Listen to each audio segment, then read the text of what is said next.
this woman is a dynamo here, and she's going to be able to help you, after this morning, be a better employee, be a better worker, and get more out of your job, because she knows about how facing fear can make you stronger, smarter, faster, better. Molly Fletcher, thank you.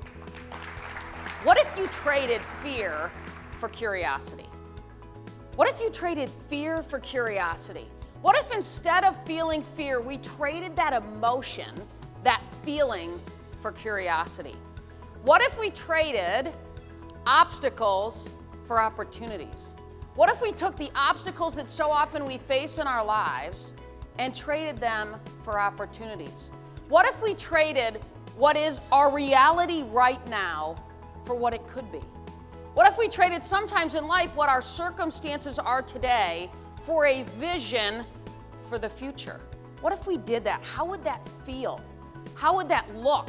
And what would that potentially bring us? When we think about being brave, I think it's a little bit about being fearless.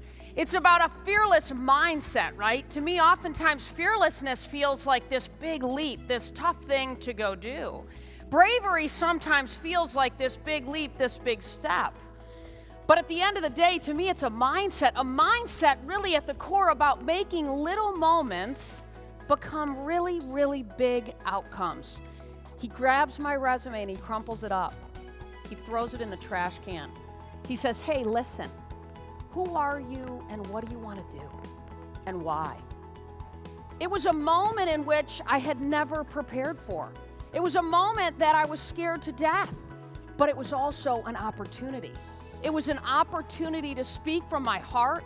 It was an opportunity to be completely transparent. It was an opportunity at the core to allow my passion for the sports business to suffocate any fear that I had in that moment. I had a coach one time, I was 15 years old, and he said, Molly, listen to me. He said, when the ball's coming over the net to you, I want you to cut off the angle.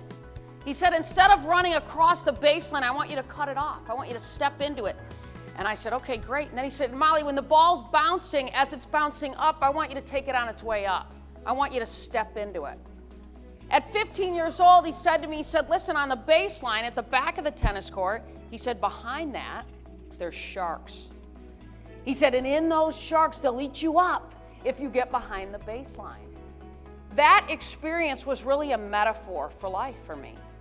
It was a metaphor around how do we step into challenges? How do we take the ball on the rise? How do we cut off the angle so that we can execute more quickly? I would challenge you, I would encourage you as you leave this awesome time together to remember to trade comfort for courage. When we trade our comfort for courage, really, really special things can happen. I would challenge you to recognize that it's not about perfection, it's about progress. And when we can make progress, really, really special things can happen. How do we trade fear for opportunity and recognize that sometimes it doesn't feel great, but the opportunity that comes from that is absolutely magical? And how do we recognize so much in our souls and in our hearts that our courage is contagious? That your voices of bravery lead to really special, special things. So please stay fearless, stay courageous, and most of all, go for it. Thank you so much.